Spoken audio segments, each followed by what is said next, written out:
Not to quite to 10:01 yet, but great to see everybody. Thank you for sharing. In our Bible study, we are in lesson 6 of our series that we've been talking about a more excellent way. We've been applying the descriptions of love in 1 Corinthians chapter 13. We've been applying that to family relationships, right? We've been talking about our own personal physical family relationships. We've applied it to church connectivities and those kinds of things. And this lesson, in lesson 6, we've been talking about the idea that family should be what? No, not tricking you. It's probably on your screen. Supportive, right? Thank you, Kim. It's supportive. Always can trust Kim to finally just get me where I'm going. Supportive families, right? And how it is that we do that. Today I want to talk about Luke chapter 15. If you just want to open your Bibles to Luke chapter 15. What do we often call this parable? Parable of the what? Yeah, sometimes lost sheep, lost coin, lost son. And we often call it the parable of the prodigal son, right? You often call it the prodigal son. If you've ever heard me preach out of this text, you probably know that I often call this a parable about God the Father. Because really the parable is more about how the Father reacts to what His Son does and how the Father entreats that Son when He returns home. That's really what the parable is about. And I want to share that, a little bit of that conversation with you in our study. But before I go any further this morning, if you would, let's bow our heads together. Let's share in a word of prayer, and then we'll get into our discussion of this text. Our Father in heaven, thank you for this beautiful day that you've provided for us, an opportunity that we have to assemble here, to open your word, to appreciate your testimony. Give us a heart that just wants to receive your message, to embrace the testimony that you provide for us, the lessons learned from Jesus here in this great parable. Allow us to appreciate and to know your wisdom and to make use of it every day. Thank you for being the Father that you are. We know that we can come to you with those things that trouble us and challenge us. Thank you for listening and caring about the conditions that we find ourselves in. Father, strengthen us and guide us in all that's right and good. And we pray all these things through thy Son's name. Amen. All right, so let's talk a little bit about this scene. Now, Luke chapter 15, verses 11 through 32, talk about the parable of, we often call the prodigal or of the father. However you want to define it is fine. But it comes on the heels of two other discussions, right? What are the other two parables that lead into this one? Okay, the lost sheep and the lost coin. What's the distinction, if you would, about those two compared to the third one? Is there any differences as to how they respond to a lost coin, a lost sheep, and a lost person? Yeah, that's interesting, right? When the coin was lost, they did what? They flip the couches over, they do everything, right? They do everything they can. We got to find this coin that's lost. And when they found it, they did what? They celebrated. When the sheep was lost, the shepherd takes off and he searches and he searches and he seeks and makes sure he finds that lost sheep. And when they find it, they what? They celebrate, right? They celebrate. When the prodigal leaves home, what's the father do? Yeah, he didn't go anywhere. He stayed right where he was the whole time so that the son would know what? Where to find him. So the son, when the son finally gets to his own mindset and gets to, the coin can't do that, right? Coin can't think on its own and realize it hit rock bottom and needs to go somewhere. The coin can't do that.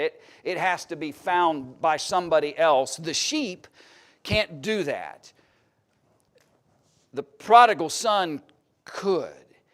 He had to make his own decision that he was first lost, and the way to be found was to go back to whom? Back to the Father. Keep that imagery in your mind, because I think that's important if we're going to understand what this message is about and the issues this is about. And sometimes when we do this, because I think it's important, because sometimes we get into the prodigal son and all we talk about is how horrible he was, right? What an awful thing for this young man to do. And by the way, it was awful. It was the audacity to walk up to your father before he's what? Before he's died and say, give me my inheritance now. Just let me have it now. And then take that inheritance and squander it away. It's all horrible. But he makes his decisions and his choices, and we'll see all of that unfold in our study this morning. So let's go into the text itself, Luke chapter 15, and let's begin looking at verse 11 of this text. And he said, a certain man, right? That's, by the way, why I believe this parable was more about the father, because that's the imagery here. The man is the father of the prodigal, and the imagery is about God the Father, and that's why I always lean myself to the idea that this parable is about that individual in this and how they handled this circumstance. And the younger of those two sons said to his father, Father, give me the portion of goods that falleth to me. And he divided unto, by the way, quick thought, unto whom? Unto them. Now again, it's parable. I think sometimes we can overstate certain things because we begin to think of this as a real situation, and that this man was a real person, and these boys they describe real kinds of actions in people, but this is a parable. This is a story, for lack of a better description, that Jesus is using to teach a point.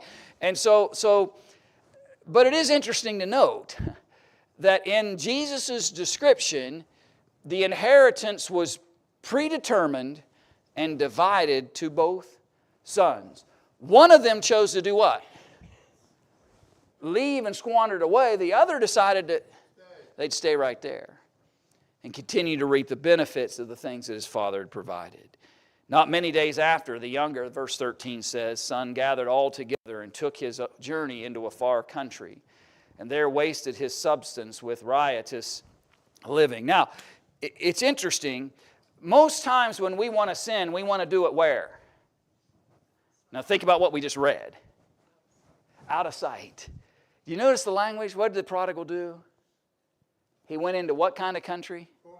And it was, the word is far, right? Quick side thought here. If you and I are trying to distance ourselves from faithful and good and moral people in order to behave in a way that they won't notice, that should be a red flag to us. That my decision making and my choices may be taking me down a path that maybe I really don't want to go. And I might want to think about, this young man knows that if he's anywhere remotely close to home, his behaviors are going to be noticed and found out, and he doesn't want them found out, and so he goes to a far country and allows himself to get involved in riotous living. Now here's the point I want to make about supportive families. Being supportive doesn't mean I approve of everything my family members choose to do or my brethren choose to do. Being supportive doesn't mean I agree. There are going to be ways to continue to be supportive without giving license, credence, and in some ways permission for behaviors that God would say are sinful and riotous. We've got to find that balance, right, in being supportive families. We got to find a balance where we recognize that everybody's got to make their own choices and decisions in life, and I can't dictate what they do. Are there times where we'd like to do that? Yeah. There are lots of times where we'd like to just tell them, this is what you're going to do. This is the path and choice you're going to make. But we don't always have that liberty because our children don't always remain 6 years old, right? This young man's old enough to go to his father and say, I want my inheritance ahead of time, and he's old enough to be able to pack up what he's got and head on out into a far country. We're not talking about a 6-year-old here. We're talking about an adult child who very customarily would have remained in the father's household and on his property and would have slowly inherited when that father went away and would have continued that lineage down the line by their cultural standards. He's old enough to make his own decisions, and the father by no means in this circumstance approves of the choices that he's making. And doesn't say, oh, it's okay, son, you go right ahead and do whatever you're going to do. Being supportive doesn't mean I always agree. And I'm going to have to find maybe a fine line sometimes of how to be supportive without giving the impression that I'm permitting or allowing or in agreement with the choices and decisions that are made. And that's hard, especially when you're dealing with adult children. That's hard, right? That's a difficult thing to find a way to be. I'll pause. Go ahead, Danny. I've often wondered how many close friends this boy had when he left, and when it was all gone, they disappeared. Yeah, it is interesting, right? You imagine, you could almost see an entourage, right? All these guys, hey, whatever his name was, his dad just gave him his inheritance ahead of time. Let's go hang out for him for a little while, and then we find out when the money was gone, they were gone. And I think sometimes that's a lesson within the lessons here in this text that is often forgotten about as well. Keep reading then, verse 14. So when he had spent all, there's that moment we just talked about. When he had spent all, there arose a mighty famine in that land, and he began to be in want. Quick thought here. What happens a lot of times in life is we don't plan for the future and the unexpected. I imagine this young man figured that his money would last longer under normal circumstances. But when a famine hits a land, for lack of, to use more modern vernacular, what happens to the cost of living? It goes up. Cost of survival just went up because now everything is scarce. And by the way, the laws of supply and demand have been around for ages, right? And as the supply goes down, the demand goes up and the cost increase. And now he can't sustain himself on the things that he thought might last him much longer than he would have had. Famine hits, he begins to be in want, and he went and joined himself to a citizen of that country, and he sent him into his fields to feed swine. You know, sometimes one of the most important things for us to appreciate when we choose paths that bring consequence is to be humble enough to recognize it. To have enough humility about us to go, what have I done? My father's house was plenty comfortable. I had everything that I needed. I've gone off into this far country. Now I'm in the midst of their famine. And that famine has brought such scarcity that I can't even survive anymore. And here I am out here finding the only thing I can find to do, and that's to feed this fellow's swine. And he would fain have filled his belly, verse 16, with the husk that the swine did eat. And I've always appreciated this about the parable. And no one what? No one gave unto him. I believe, you can correct me and disagree with me, that's okay on this, but or other things too, I suppose. But here was this, we get this imagery, right, of the prodigal, and he's feeding one husk to the pigs and eating one himself, and one to the pigs and one for himself. No, he didn't even have that. The swine, who's Jesus' audience? Jews. The swine ate better than the boy did. Right? That's important imagery here. These folks that Jesus has said, that may not jump off the page quite the same way to us, but to that audience Jesus is speaking to, that flies off, right? Flies off the page or flies off the mindset here as they hear him talk about, wait a minute, you're talking about this young man? And he ends up out there feeding the swine, and he doesn't even have the same food. They're better off than he is. Great imagery, by the way, of what sin does to us. That's what sin does to us. That's what immorality does to us. That's what sinful choices do to us. It brings us into a circumstance where this is the challenges we beset ourselves with. So be careful. Did the Father agree with these choices? No. But does He allow the Son to make these choices? Yeah. It's really hard sometimes to watch somebody make choices, and you've encouraged them, you've spoken to them, you've done your best to let them know that's a path that's going to be destructive. But at the end of the day, I have to what? I have to let them make it if they choose it.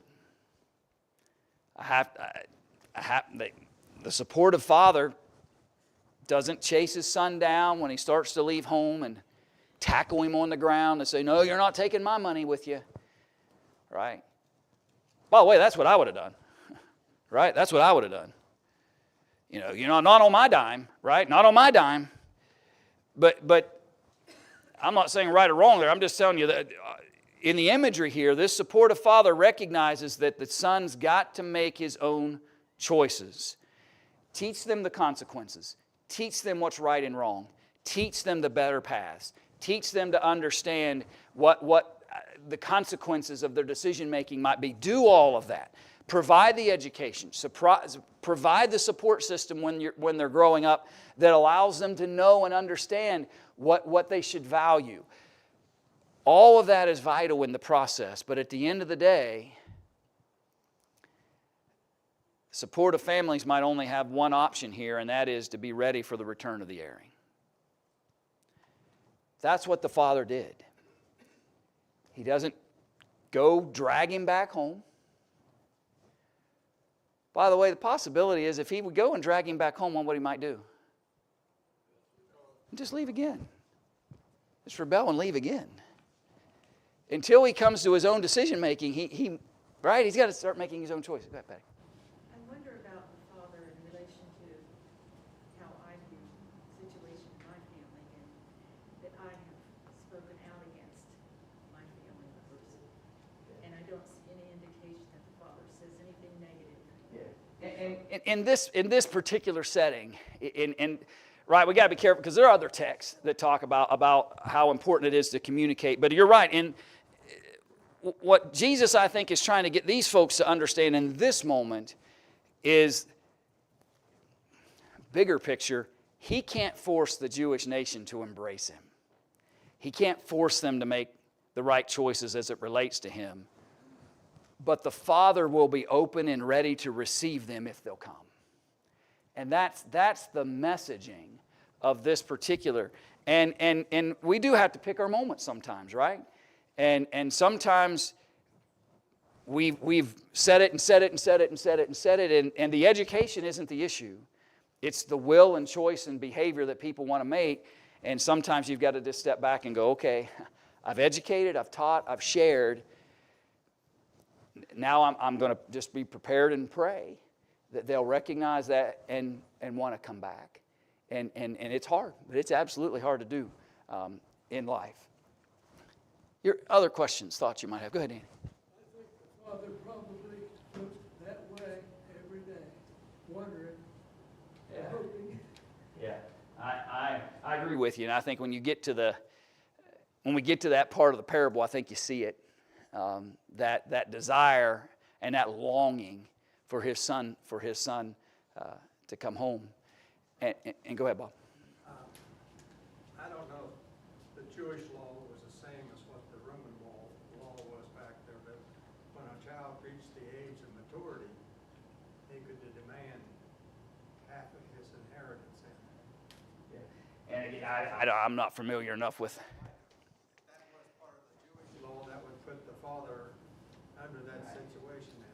And that may have been an understanding of the audience that Jesus is teaching this parable to as well in that connectivity. I don't think the property was, I think it was just the income from the property that was divided, if I'm reading that right. Yeah. And again, I think Jesus is just using an illustration, and it's kind of hard to. Right, exactly. Anyone else? Kings. Yeah. That was allowed, even though it was a bad thing. Right, they were told by I say, Samuel, you don't want this. You choose a king. Look at all these other nations, what happened when they chose a king. And they're like, no, we've got to have one. You're right. And God didn't want it, but he permitted it. And by the time you get to, well, really, you don't even get through Saul without problems starting to occur. And then bigger problems even beyond the first three. I think this is about the time he started laying the foundations for saying, hey, you don't want me, that's fine. The Gentiles are the swine, I think. There's potentially some imagery. Yeah. He's laying that foundation. Yeah, and Jesus does that on occasion. He on multiple occasions, really, where he kind of tells these folks, listen, I've come to you first because that was the foundational plan of God. I brought this message to you, but recognize that ultimately others are going to be offered, and you've got to make a decision whether you want to come to God or not. And that's ultimately what this son of this father is going to have to decide. So he's ready for him to come home. When he came to himself, the son does, in verse 17, he said, how many hired servants of my father's have bread enough and to spare, and I perish with hunger? The grass isn't what? It isn't always greener. May felt like to this young man it was greener. It's not always greener. And he recognizes that even the folks that work for my dad eat better than I'm eating. I will arise and go to my father and will say unto him, Father, I have sinned against heaven and before thee. I am no more worthy to be called thy son. Make me as one of thy hired servants. What I really appreciate about this young man in those verses is that humility has come. And he doesn't say, I'm going to go back home and just see if they even say anything when I get back. Right? I'm just going to show up for dinner one night and let's just see whether maybe they'll just accept me back and nothing will be said and we'll just act as though, no. He said, when he came to himself, he said, I need to go and admit that I have sinned against my father, I have sinned against heaven, I'm accountable to this, and I'm not worthy of anything you might offer to me. I'm not worthy to be called your son, I'm not worthy of any of the benefits I'm seeking, but I'm just asking, will you at least embrace me back home and just let me be a worker like everybody else here in the household? At least then I'll have bread to eat. At least then I'll be able to sustain myself. And I think that's an important realization that this young man has to kind of come to in his mind is this level of humility that's necessary before he ever comes back, right? Before he ever makes that decision to come back, to know what the expectations should be. But here's what I love, and this is what Danny was talking about a moment ago. Verse 20. So when he arose and came to his father, but when he was yet a great way off, his father saw him and had compassion and ran and fell on his neck and kissed him. I'm with Danny on this a little bit. The father doesn't chase him down, but I can imagine just in this imagery that as the father would walk the property and he would come to that direction that his son left, that he would gaze in that direction regularly, prayerfully hoping that prodigal's coming back. Because the imagery here is that he notices him not after he got clear back home, but he notices him off in the distance. And he, even at a distance, recognizes that he's what? That's my son out there. And he runs. God's ready to welcome any that will come back to him. And he's not concerned about the riotous living anymore. He's not concerned about how awful or bad. If you come back humbly, you come back penitently, you come back to the Father willingly, you do this by your own choice and decision, you've recognized the consequences of behaviors and choices, God with open arms is ready to welcome anybody back. Come back home to me, he says. And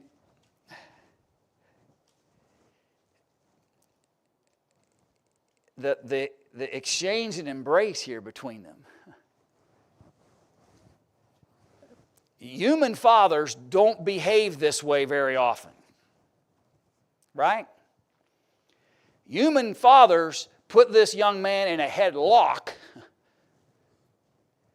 drag him back to the house, and have a pretty sober conversation with him. But that's why the parable's not about human fathers. The parable's really about God the Father. When He has power to wring our neck, when He has power to discipline, He takes the humble and He embraces and welcomes them home. And that's the beauty of who God the Father is. And what I should learn from Him as a human father is I need to be prepared and ready to embrace my own physical children if necessary at some point, my brethren if necessary at some point, and to be welcoming. I think this young man's already learned, right? He doesn't need a lesson and an education at this point as to what he did. He knows what he did. He knows the choices that he made. He's already come to that conclusion on his own. And my point simply is this, friends. Sometimes when folks are striving to get back, they're trying to do better, they're trying to come home, the first thing that happens when they come home is we give them an explanation as to why they should never have left. That's not the time for that. They already know that. That's why they came home. That's why they came home.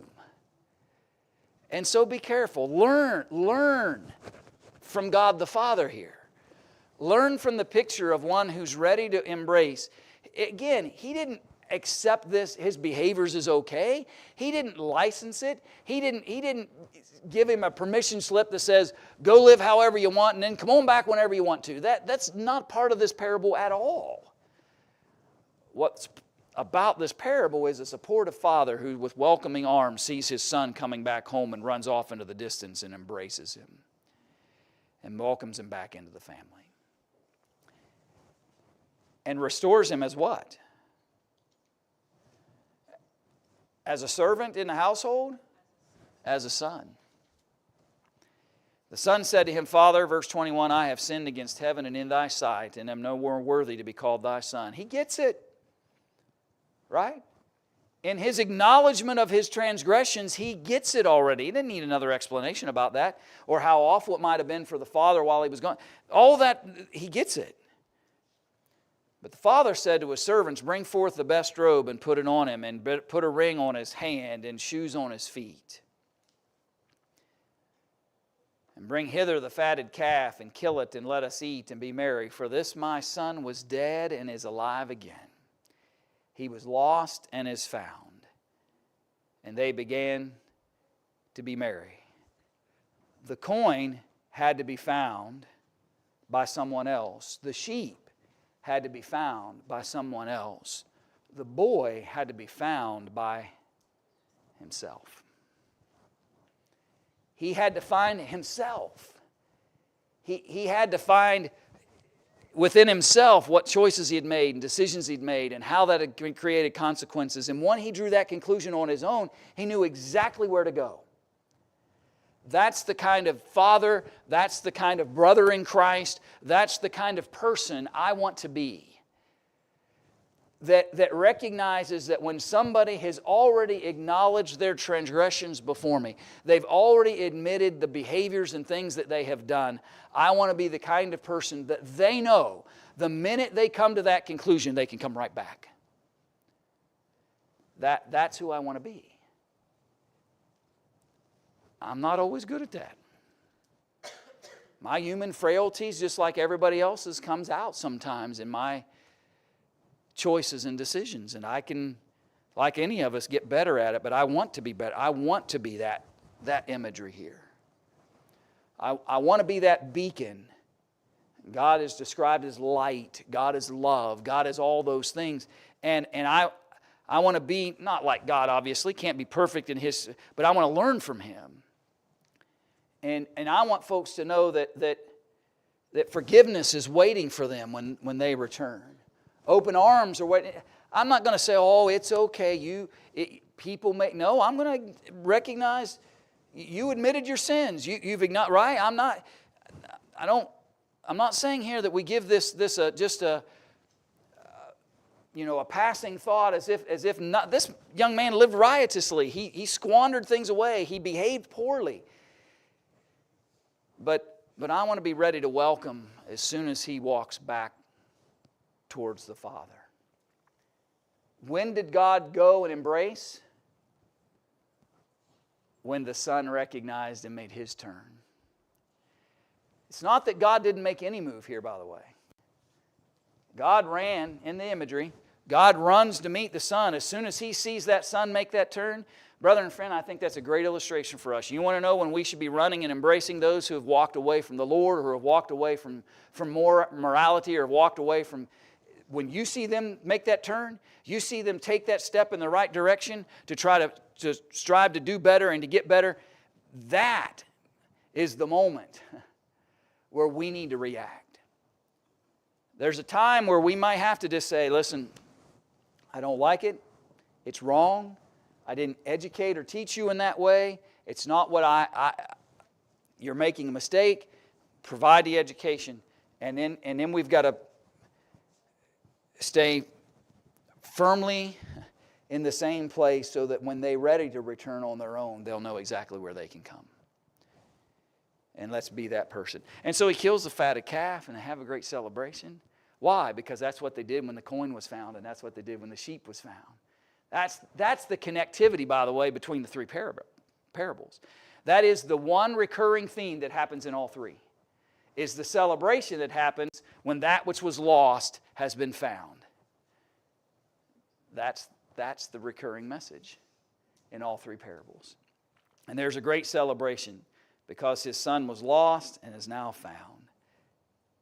And to appreciate how he restores him completely back into the family.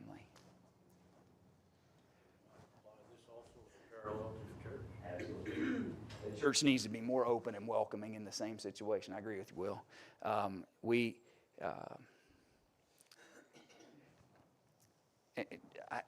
Careful with the word judgmental, but I don't know another word that helps here. But we often are, as if I've never sinned, right? Somebody's trying to get back. They're trying to come home to the Father, and they're trying to come back to their brothers and sisters in Christ. And sometimes we often engage them and entreat them as if I've never transgressed and their sins are, and they don't feel very welcome to be able to make the changes that they're striving for. The church certainly can learn. Yeah. Someone was lost, went to find hunted, turned the couch over and find the coin. The same way with the lost sheep, there were 99 and one was lost. They went and found it. And now the same, then church. We get away from the church and we come back and God accepts us. Absolutely. Good. And you forget about whatever happened. Get it? Don't hold it over them. Right. And I think that's an important aspect of that as well. And the father didn't hold that against him. He wasn't ashamed of him. He could have,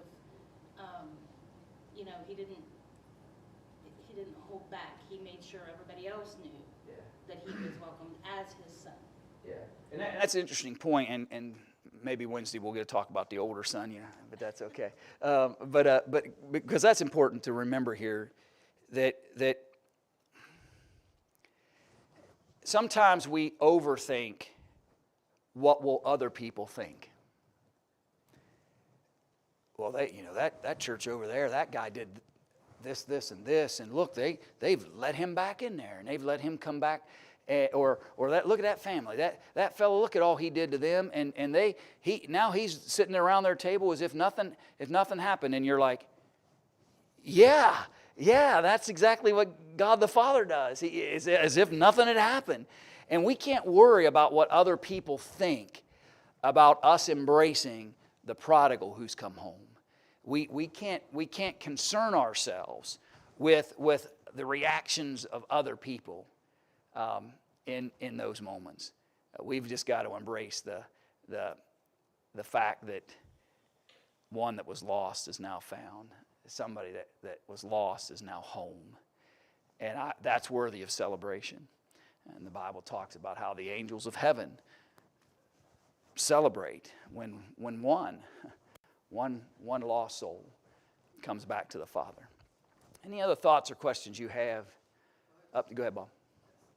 That's one of the main thoughts in this parable, is that the older son welcomed his brother, and that's what God is wanting us to learn, that we should welcome our brothers and sisters that come back. Absolutely. Easy welcoming. All right, so